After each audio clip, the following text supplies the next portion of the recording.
Sure. 2022, Jenny Nguyen opened the first bar for women's sport, the Sports Bra, in Portland, USA. The Sports Bra has become a huge success with big-name athletes and bosses of sporting leagues visiting, while Jenny herself has become a spokesperson for the growth of women's sport. I get a little bit excited whenever the Sports Bra comments on one of her social media posts, so I'm really excited to be having this chat. Welcome to Her, Jenny. Thank you so much. I'm excited to be here. Thanks. So I think a lot of people might already know the story, but for those who don't, can you just first explain why you decided to start the bra? Absolutely. Yeah. We opened in 2022 of April. And prior to that, I had been playing basketball for almost my entire life. And as I got older, my friends and I, we really gathered at sports bars to kind of celebrate birthdays, after concerts, before games, that kind of thing. And we always wanted to watch women's sports. And it was a challenge. It was a challenge getting bartenders to change a channel. It was a challenge, feeling comfortable in spaces that really felt like that they were created or made with just 50% of the population in mind. And so in 2018, we had a really interesting experience watching an NCAA women's championship basketball game at your typical sports bar. And it was after that experience, watching this incredible game in a really compromised way, that I was like, dude, what would it be like to have a space of our own that showed only women's sports? And it wasn't until 2020 that I started to really put pen to paper. And then we opened the doors in 2022. Yeah, well, I was gonna say it's one thing I guess to have an idea, but to put I guess a lot of your money and time into it, I guess what actually kind of gave you the confidence that it would kind of blow off, I guess. I didn't know. I kind of just felt like, so I didn't know that it was going to be the first one of its kind either. And so once I really started to wrap my mind around, I feel like maybe I can pull this off, or maybe I want to try this. So I went on to Google and I just Googled women's sports bars or sports bars that just play women's sports. And it turned out that I couldn't find anything that Wow. anyone had done it before. And it wasn't until that moment where I was just like, oh, wow. And then I got really scared because then I thought, if no one's done it, there's probably good reason why. Um, and then I just started to do a lot more research. And, the more research I did, the more I started to see that I felt like there could be an opportunity here that was missing from kind of the status quo. And Okay. so I have a background in kitchens. So I was a chef for a little over 15 years. So having that kind of background, and I managed people for about a little over 7 years. So having that kind of knowledge was helpful in getting the business open, but so many aspects of the business were brand new, and I just had to really, really learn. And honestly, I didn't know if it was going to work. I really wanted to believe Okay. that it could. And in Portland, Oregon, I grew up here. So this is the town I was born and raised in. And ever since I was a young child, I knew that Portland had kind of always shown up for women's sports. My dad's a huge soccer fan. He took me to college soccer games when Megan Rapinoe and her sister Rachel were playing at Oh, University of wow. Portland. We went even when I was really young. He took me to a University of Portland game where Shannon Box was on the team, and she ended up playing in U.S. as a U.S. national team player. And and then when we had the Portland Fire, which was our first WNBA team, those games were like 5,000 plus people, which at the time was enormous for a WNBA fan base. And so growing up here in Portland, I had witnessed kind of women's sports being a part of the community and part of the culture here.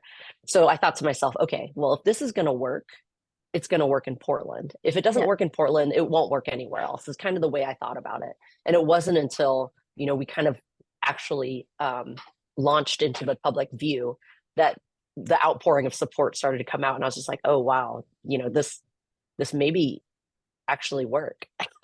So you felt Portland kind of almost deserved to have a bra because they were, I guess, they'd been such leaders for women's sport in the past. And I mean, now you're even looking at franchising. I think I've heard I imagine you did not think that you'd be able to do that. No, I mean, again, when I was penciling things out in 2021, 2020, I kind of started to really brainstorm, put pen to paper in 2021. And when you're writing a business plan, at the very end, they kind of ask, where do you see your business in a year, 5 years, Okay. 10 years, 20 years. And, my biggest hopes and dreams for the bra were really, I thought of it as a bar and restaurant. I didn't think of it as a movement. I didn't think of it as, a beacon for the trajectory of women's sports or the importance of fandom or the importance of creating spaces, like physical spaces for women's sports fandom. I thought of it as a bar and restaurant. So as a bar and restaurant, if you make it to 5 years, that's great. Like that's if you can get profitability, have a steady clientele. Those are the kinds of things in my mind that, I was thinking as a business. Obviously, be creating community here, being able to sponsor teams, maybe have some like brand recognition with some of the local brands that we have here, like Nike and Adidas. That would be great. And those are all things that I kind of like daydream fantasized about in my business plan.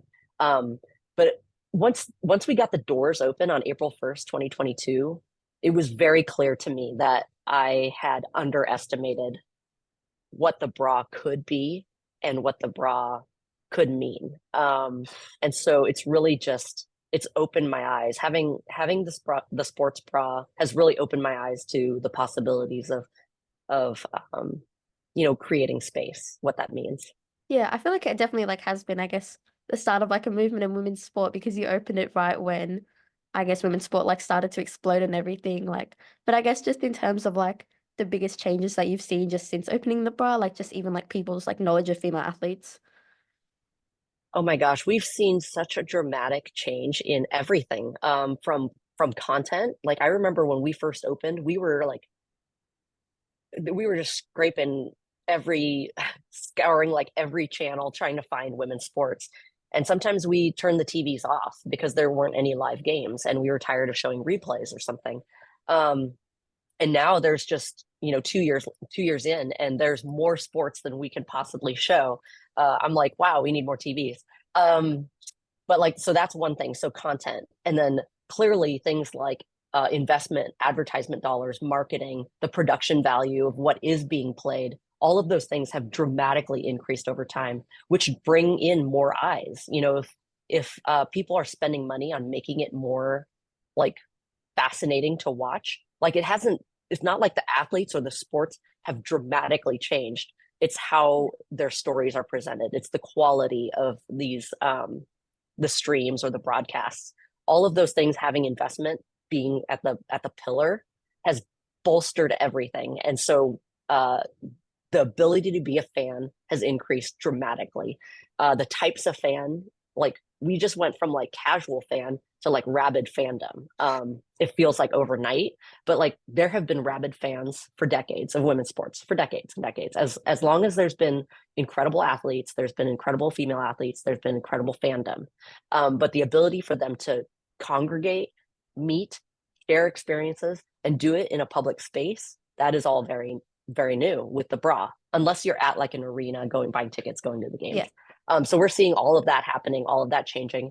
And, one thing that's really beautiful, and I feel extremely privileged to have the bra, is that not only are we witnessing what's happening in this movement of women's sports, but the bra has kind of taken a part in, just being a part of that.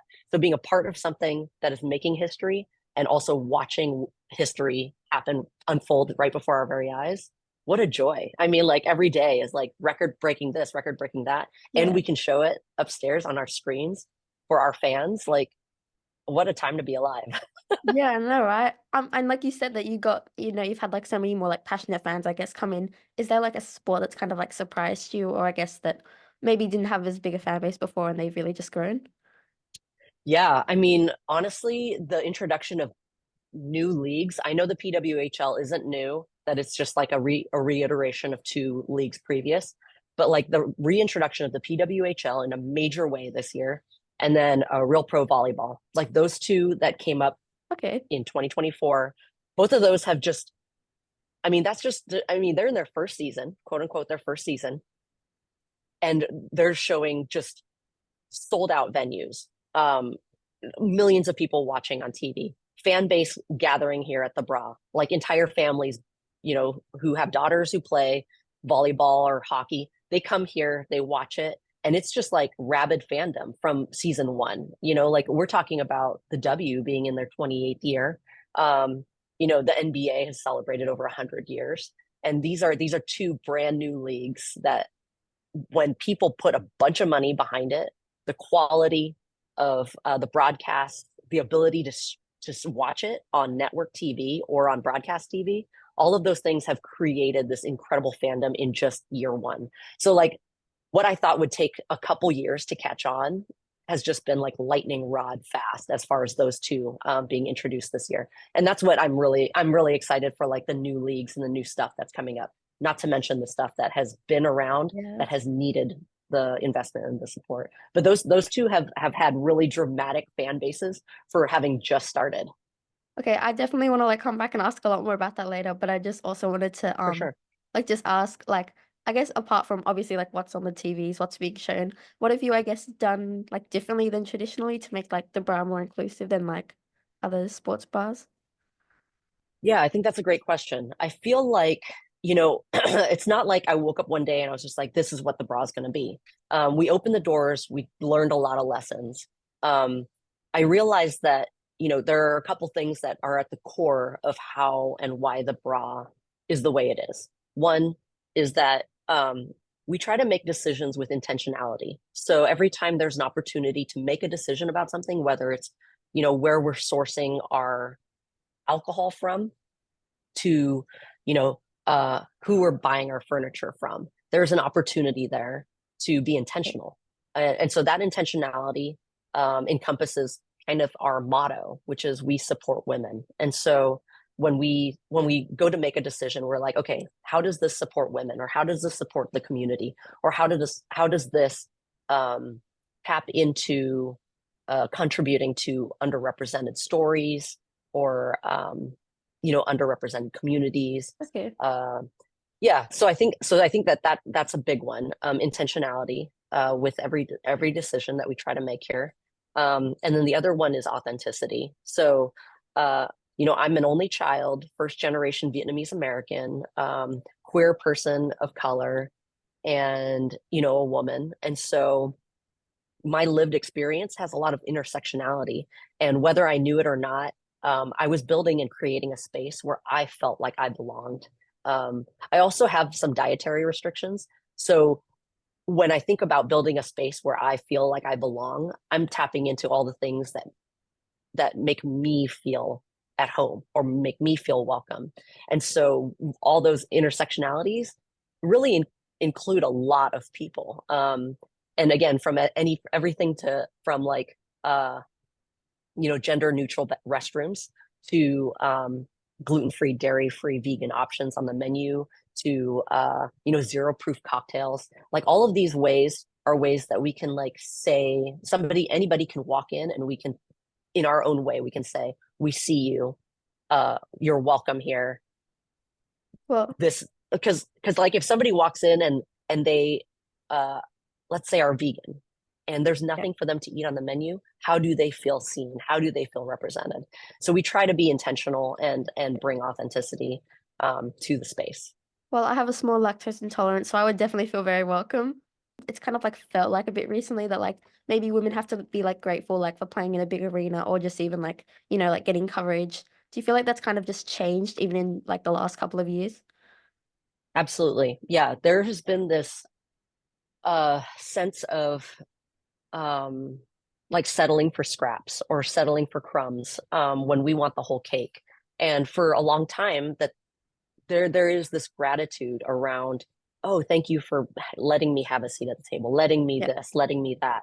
um and and I think that we're finally to that point where the narrative is changing.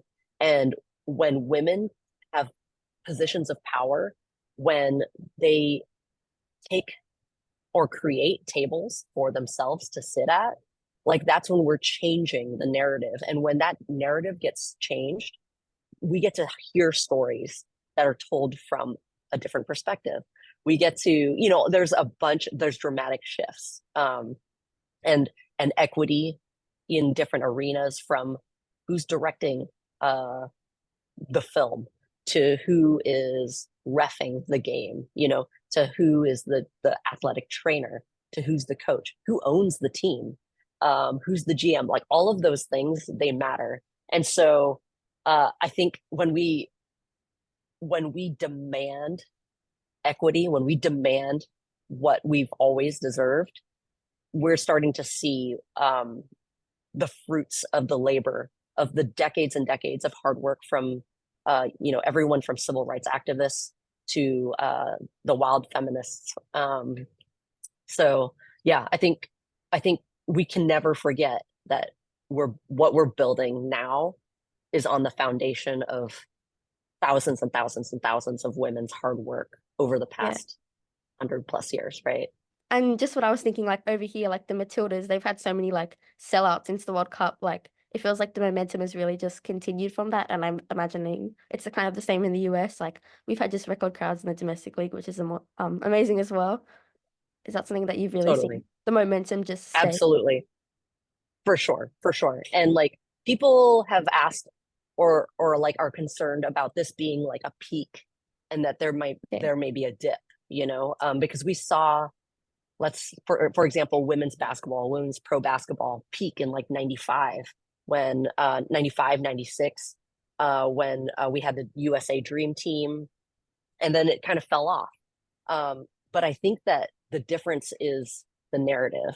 And when we have the control of all of these other positions plus the storytelling, um, versus just athletes and just skill sets that are players on a court, we've built an entire ecosystem that is uplifting for women's sports. And that ecosystem is only growing more and more every day with investment and representation and opportunity. And so I do not see this as like a wave that's cresting right now. Like I think Yeah. I honestly think this is the beginning.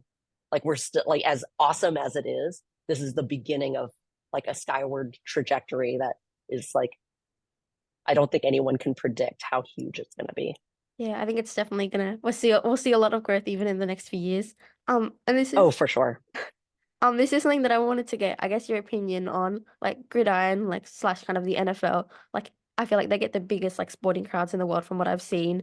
Like, why do you think there isn't a huge like women's comp yet?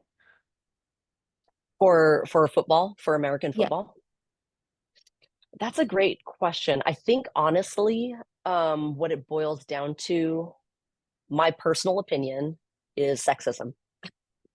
I think that there is there is grace, beauty, and femininity around many, many sports. And I think that that is traditionally embraced by the general public. But when we talk about American football, it's gritty, it's extremely physical. yeah, Um, the women's bodies are covered in pads and helmets and protective gear, and so the sexualization of women's bodies isn't available to the male gaze. So I think honestly, when I think about the core reasons why women's American football hasn't gotten huge, I think it's sexism, honestly, and a patriarchal system around sport and how the patriarchal system views women in sports. Um, and even when we talk about rugby, rugby is a lot more popular here in the U.S. yeah, than women's American football. And a part of it is that they don't have all the protective gear, so the ability to see, quote unquote, see women's bodies lends itself a little more to the male gaze or to the patriarchal system. Again, that's just my opinion. There's probably a bunch of studies and statistics out there for why or why not. But I believe that that's a big part of it. okay. Because I think I remember like even maybe just a little while ago they did try a version, but the women were just wearing kind of like almost like bikinis when they were playing. Exactly, exactly that. And they thought that, I mean, the idea, and when I say they, these are like TV producers, network executives, the people with money and power. And at the time, those are old white males. And so that's that I'm glad you brought that up because that's just another another Yeah. indication of possible sexism being at the Yeah. back of the root of that. I mean, we have like a lot of like we've got rugby over here, but we've got I guess a lot of different like codes of contact sport. But do you think that if like I guess women like had the opportunity and they felt comfortable, it could like potentially like grow? Like I hope it does in the near future. Absolutely, absolutely. I mean, we in Oregon we have two professional women's American football teams. One that plays for Portland as the city, and one that plays for Oregon as the state. Um, and the people who are fans of those teams, they are very loyal, and the athletes are incredible athletes, and it's just I feel like it's just a matter of time before women change the narrative on American football as well. And I think tackle, or not tackle, sorry, flag football is a great stepping stone into something Yeah. that is going to become more popularized. I think that is because Team USA, I guess, are going to be very good at that already. And it's an Olympic year, I guess. How do you think Team USA is going to go? Oh my gosh, I'm just excited. We've only had the bra for a couple of years, so this will be our first Olympics. I'm just really excited to just see everything that's happening, and feel what the crowd feels like here. Unfortunately, it's on the other side of the world, so we're gonna have to do like a lot of replays. Um, but ultimately, I the fandom of women's sports is international, and as much as we want to be like nationalistic about USA number one all the time, I think it will be a great opportunity for US fans to get a glimpse into how the world is really catching up. For a long time, the US was dominant in many sports. And now, like we've seen at World Cup soccer, women from all over the planet are increasingly getting the recognition, funding that they deserve. And this is just another venue for us to witness how women's sports is kind of just being amplified, and also how the shifts in the US, we feel how it impacts the rest of the world too. Okay. So I'm just really excited for all of it. Well, I guess, yeah, like you've said, like it's going to be a great chance to expand, but I think the shifts in the US have definitely helped like the rest of the world to kind of keep up. But I think Sophia Smith plays for the Portland Thorns as well, so I imagine that's going to bring in a lot of Portland fans. For sure, for sure. Yeah, we got some big Soph fans up in here, That's great. I mean, it's myself included. oh, really, fair enough. And I guess you were kind of talking a bit about this earlier with like investing, but we've always been told that, women's sport doesn't make much money. But last year, the World Cup in Australia made $1.3 billion. The New York Liberty made $2 million last weekend just like in one game, which is pretty crazy to think about. As someone who's invested so much, I guess, of their own money into making like a business just around women's sport, what's your like, I guess, kind of opinion on that? I mean, I think that at this point, anyone who doesn't think that women's sports is good investment doesn't know business. Like, I think that we're over trying to talk people into it being good business. Like, it's just like this train's already left the station. So every day that somebody doesn't invest in women's sports, they're just losing money. That's like the trajectory that I think we're on. Yeah. Well, thanks so much for joining, Jenny. It was so great to chat to you today. Yes, same. It's my pleasure. I'm very excited to be on your show, and I'm a huge fan. Thank you. I think a lot of people will look forward to hearing this. So yeah. To support Her Way, visit the link in the description section.